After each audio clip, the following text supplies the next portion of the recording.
Welcome back to NBC3 News, live at 6 from the fair. Tonight we're working for you with a big battle over a bridge that doesn't even exist in downtown Syracuse. It's part of our continuing coverage of the future of I-81, with construction set to begin next year. The state DOT released this virtual look at the community grid option last month. It takes you on a tour of the proposed changes, including a roundabout near Dr. King School to transform downtown without the elevated highway. Now, the state's 2022 budget has $800 million going to the first phase of the project, but right now a public comment period is open. There's hearings going on, a brand new project detail being proposed, and it's creating some controversy. Eric Keeler's working for you tonight after talking with an Onondaga County legislator who's not standing for this latest suggestion from a political opponent. Tonight, Onondaga County Legislator Vernon Williams tells me the proposal made for the Harriet Tubman Memorial Freedom Bridge alongside family members of the abolitionists is disingenuous. On Thursday, Onondaga County Legislature candidate Charles Garland pledged his support for this idea. He did it with family members of abolitionist Harriet Tubman. That responds to the concerns of everyone in our community, including local businesses. It will keep thousands of cars off our urban neighborhood streets. It will reduce air pollution among one of the most vulnerable populations in our city. The symbolic value of the bridge also effectively reconciles our past, present, and future, while once again serving as a beacon of hope and inspiration.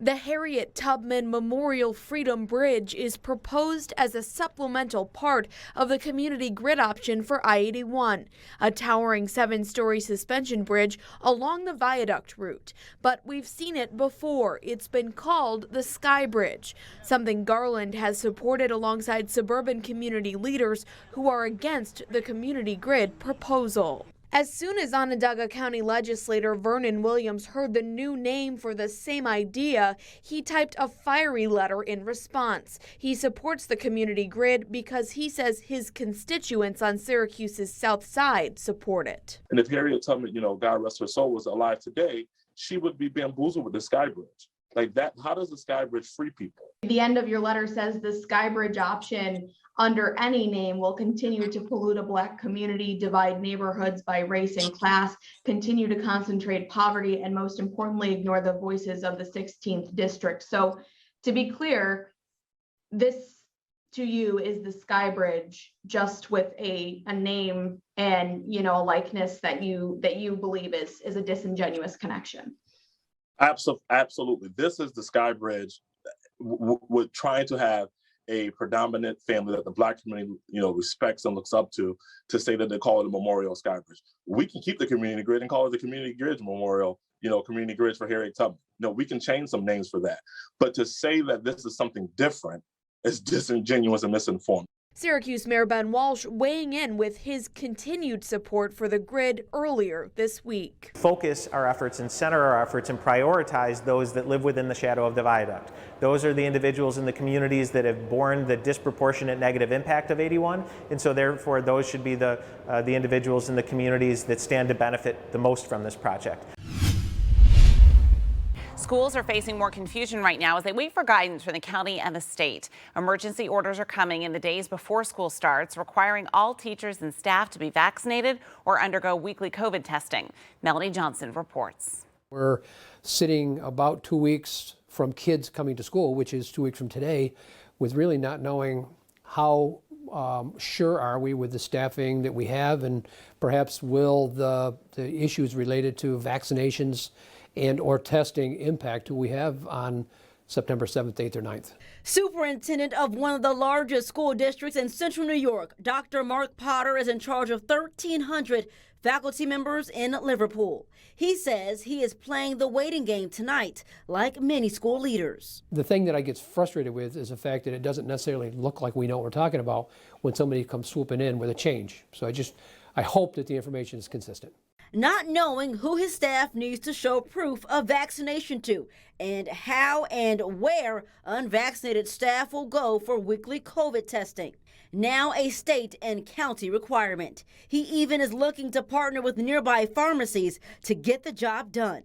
I don't have the information from the county or the state, and what I mean by that is I don't know for sure what the obligation or whose obligation it is to determine whether or not people are either vaccinated or being tested weekly. Tuesday, Governor Kathy Hochul announcing a $585 million program for COVID testing in schools to make it easier for teachers, staff, and students. But further details have yet to be released. In Syracuse, the region's biggest school district tells me they are still waiting, too. Right now, more than 2,300 staff members are vaccinated. That's 92% of all staff that responded to a school survey. New Yorkers as far as the eye can see. Oh, what a beautiful sight! REO Speedwagon played on Wednesday night at Chevy Park. Vendors say they're happy about it. Lines like this means more money for them. The bigger the shows, the more traffic we see out here in Chevy Park.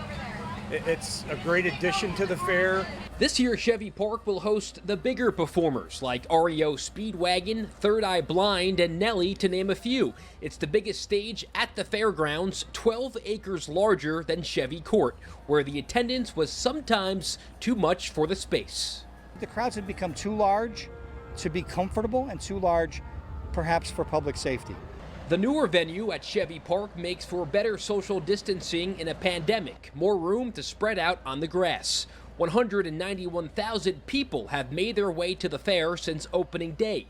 The peak time is usually when the sun goes down. The $3 fair admission will get you into any concert for free. That's the only reason why Julie Gubbins is here. I'm here every day for the music. You come just for the Just music? for the music. We've seen evidence of that in the daily numbers. On Monday night, 33,541 people came out to the fair. 21,333 people came to see Foreigner. On Tuesday night, 40,158 people came out to the fair.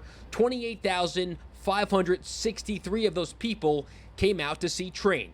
You look at the admission is $3 to get in, $10 to park the car. You can't go to a big show at the amphitheater for $20. Seeing REO Speedwagon at $10 is still the cheapest you'll ever see them.